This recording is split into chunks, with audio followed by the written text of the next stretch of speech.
fine to have spectators in Morocco or in the Gulf or Europe, but what you want to have is people who actually have the potential to go to the street and to stand on Tahrir. Did these people, Mahmoud, get their information through the mainstream media, through Al Jazeera, or through whatever they were watching, and did this encourage them to go and demonstrate, or was it you? In Egypt specifically, because they shut down the internet before the 28th, they actually forced the Egyptian people to sit down and watch TV. You know, you didn't have cell phones, didn't have internet, didn't have Facebook, didn't have nothing. So we had to get our information through El Arabiya, Al Jazeera, and the fantastically misleading Egyptian state television. Who actually said, at one moment, the Egyptian state television said, don't watch Al Jazeera, they're telling you lies. And that was the moment when even the last person in Upper Egypt would switch over to Al Jazeera, right? Exactly. But here's the thing, some people actually believed Egyptian television. I mean, when the internet came back and we had to go down the street and, you know, and during like the what is now affectionately known as the day of the camel battle, or the day after when, you know, when me and hundreds of others in downtown got ambushed and attacked by the police, people actually believe that there is a conspiracy. Egyptian television media said that there is a conspiracy, and if I can get this correctly, it was a Muslim Brotherhood, Israeli, American, Iranian, Qatari, Hamas, all natural conspiracy, and Syria. Syria was in there as well. The Freemasons? So no, that came later. Wael Ghunim is apparently also a Mason, besides being a communist and an Islamist. I still can't figure it out. It's like Obama. So it's that kind of misinformation. But it brought the issue to light, and it also made a lot of Egyptian people really wonder about like how important they really were. You know, for the longest time, you believed that you're insignificant, that you're living on the glories of the past, and suddenly you're watching TV, and stock markets are crashing, and oil prices are rising, and the whole world is watching, and you don't know, and you have no grip of it because you're in it, and you have no perspective on it immediately.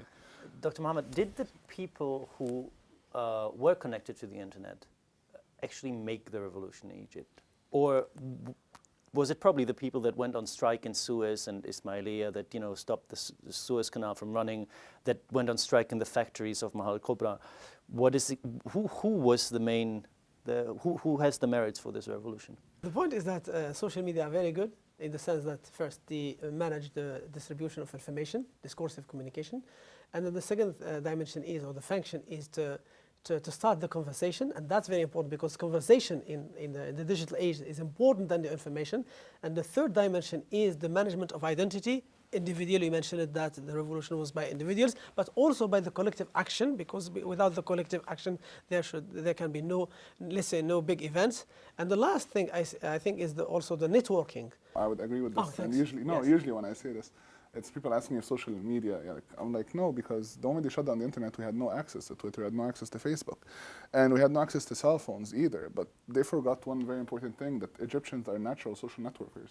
I mean, if you know any Egyptian, they go anywhere, they know at least 5 people anywhere, and that's how we managed to get other people and increase the number in 28th and later on, and so on and so forth. Isn't that an Arab virtue to be a social networker anyways, and I mean, did the Arab world really need these media tools to? Yes, they need. But I'll tell you what, we have an Arab saying says, I'll try to translate it. It's like a straw that broke the camel back.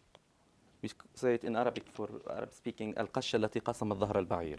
When we say this, it means that already people are boiling like lava in the earth crust.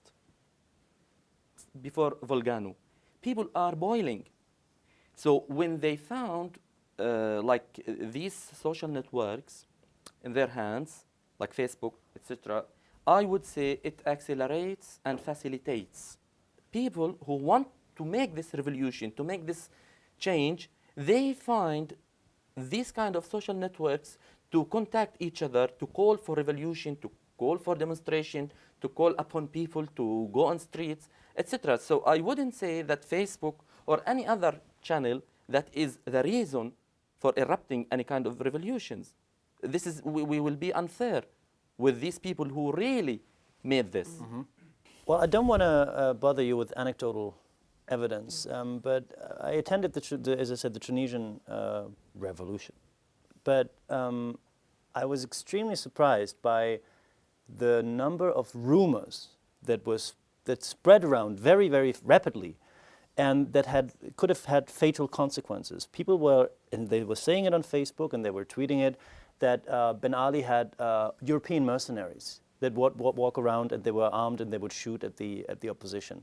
And some guy even said they had on Facebook they had German mercenaries. So the day I arrived with the news that people in Tunis were looking for German mercenaries that were armed and that would fire in favor of Ben Ali. How susceptible is our social media to rumor, and how can they be manipulated? Because any force can do that, right? We disseminate information, but people, what I call the informal networks, for instance, in mosques, in places, they verify the information, and then they start from there. I think, but still, from another perspective, the information distributed in Facebook and social media in general are not reliable.